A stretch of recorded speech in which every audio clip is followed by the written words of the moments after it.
Two-man game, TMG, get the news fast, AMG, game of two boxes. Name two boxers that hit as hard as this. Yeah, we're cutting to the truth, no, there ain't no narrative. Eyes up on the cup this year, hear the stadium erupt this year. For my team, TMG.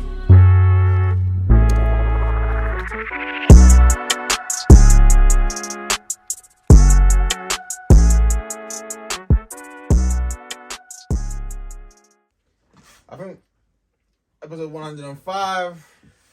105. Let's get it. TMG. 105. How many Premier League teams have had 100 points in a season? One. What season was that? Was that 18-19? 18-19 City. Manchester City with 100. It's very topical now because as they're hunting down Arsenal.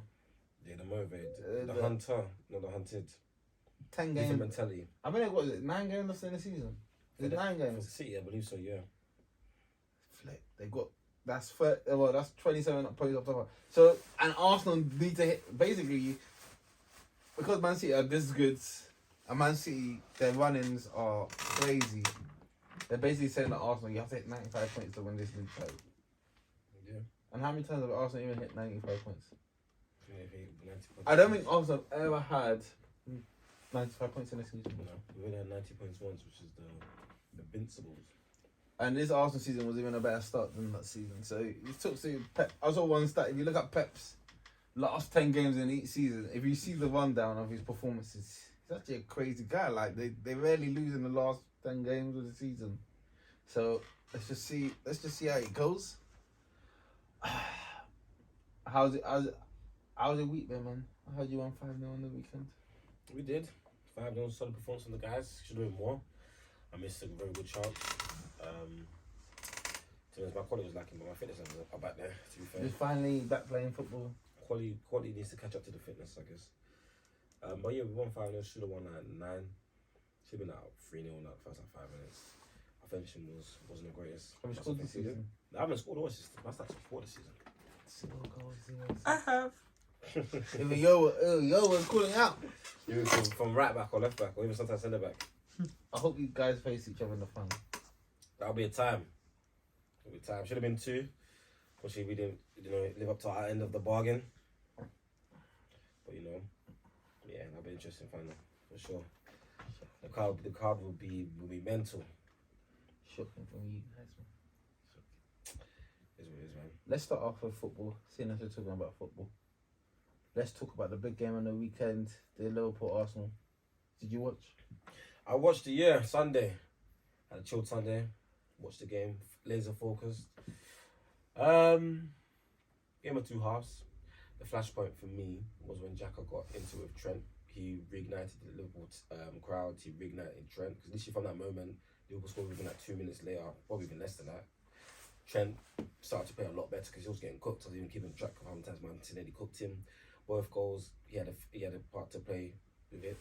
But I think Trent's position kind of changed in the game because he kind of played the inverted fullback. Fullback. I'm surprised they haven't done it. He probably has done it in phases, but I'm surprised they haven't done it more consistently.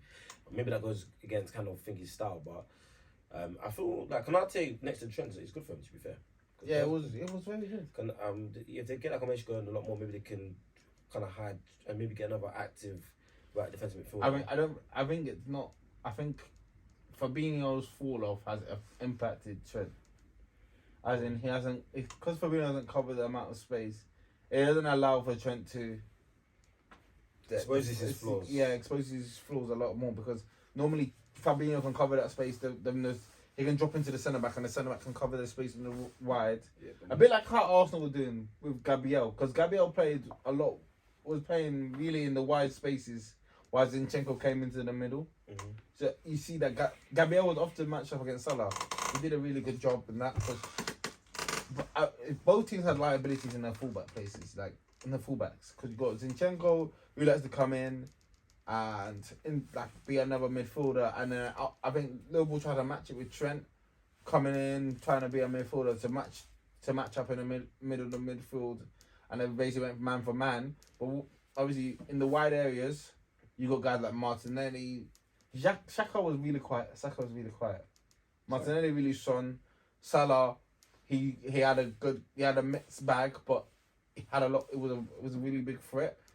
Jota, not really there. Even Darwin, when he came on, Missing chances. he missing chances, but the threat was coming from where those fullbacks were leaving the space, basically. I mean, yeah, Zinchenko would leave in the space because obviously that's his role. And Trent, whether he's there or not there, just he can't defend or just has no defensive pride. And yeah, he was getting cooked. Like I said, that flashpoint changed the game. And then from after Liverpool scored, probably at late 30s, early 40th minute, Liverpool took over. They should have won the game, to be honest. Arsenal want to hang on. Big saves by Ramsdale. Obviously, we've got a bit of luck. Liverpool missed a good chance. Salah missed the penalty. But Arsenal kind of fell off. Not kind of. Arsenal did fall off in that second half. But, you know, they've done well to get a good point. You know, you can look at it both ways because obviously we were up 2-0. Have you dropped 2 points if you gained a point? I'd say... It's a point gained. I'd say in hindsight, in the end, it's a point gained. I think Martinelli hit that pass. Yeah, to Saka. Yeah, it had to be better. It had to be better. It's fatigue. So yeah, that's why you have to do your fitness, as we like to say in the gender train FFS. Go do that fitness, mate. You think that was fitness or just a lack of quality in that? Lack of quality came from just being tired. I won't say he's not fit, but it's that. But fatigue. I would always say that once you're tired and once you're mentally drained, wouldn't your not mentally drained, but once your body is tiring, wouldn't your technical ability still be the one that prevails? Because what you have learned and what you learn and what that'll be your basis. Your basics. You get what I mean? Yeah, but when you're tired, you make technical errors. That was a technical error. You overhit the pass. Like, that pass wasn't as accurate as it probably would have been if it was earlier in the game when he's sharp. Yeah. I mean, that was just a tired pass. He had a big window of opportunity, a lot of room for error, and someone managed to, you know, to overhit, and it's a shame because, you know, I'll back Saka's chances if we got right for one goal. I want to get back to your quietish game. Was efficient. He done a really good move for the first goal. He held up the ball really well. I remember, well, not last time, but I think last season he played it up against Robertson, and Robertson done really well against him. I think there's one game Saka done well. I think in the cup, one of the cup games, and the next game in the league, Robertson done really well against him. I think he had Robertson at 6s and 7s. Just that, obviously, when you play Liverpool, attack Trent's side. And especially trying to get that earlier card, something we could attack him more, which we didn't. But then, I mean, in the second half, because Liverpool was so on top, Liverpool just won the midfield battle. And I was kind of shocked because I actually thought that Liverpool's midfield was they were laboured and slow at the beginning of the game, and Arsenal was just clearly on top. But Xhaka, after that incident, he kind of went into a shell, and Liverpool kind of targeted him. Like, when he was on the ball, they kind of pressed him. Konate absolutely took him out at one of the moments. And Odegaard shriveled, Xhaka swiveled. They were just out of the midfield, and it just became Partey as the only line of defence in that midfield at moments in time. If you want to say who had a quiet game, Odegaard was a really quiet game. He just went missing. And maybe there's just something about Arsenal is that, you know, Odegaard's really good when you're on top. Odegaard's good against teams, you know, they're not going to physically impose them, they're not going to press. But when it becomes one of those cauldrons of a game where you need someone to stamp their authority, he wasn't there. Yeah, he kind of faded away. I mean, it's a bit of a shame. He's on the periphery, and you can't carry someone in those kind of games. Do you get what I mean? Even Xhaka tries, and he was there, but he became a passenger as well. Yeah. So yeah, Liverpool kept ball back up, ball around, and you know got the result for them 2-2, especially when they were 2 down. But yeah, I mean, now Arsenal are 6 points with Man City have a game in hand. Man City have 9 games left. Arsenal have 8 games left. And then they face each other. So City have who do they have left to play? Let me just check. I think they have Chelsea. They face Liverpool. So City they've got the return of, let me just smack them. They've got Leicester. Yeah. Hopefully the new manager Bant can do him.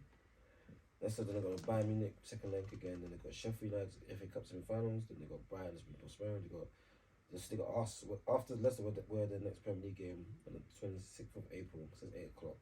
I mean, it's probably midweek. It's midweek. I think it's on flipping Wednesday again. It's Wednesday. Oh gosh, I've got to see that game live.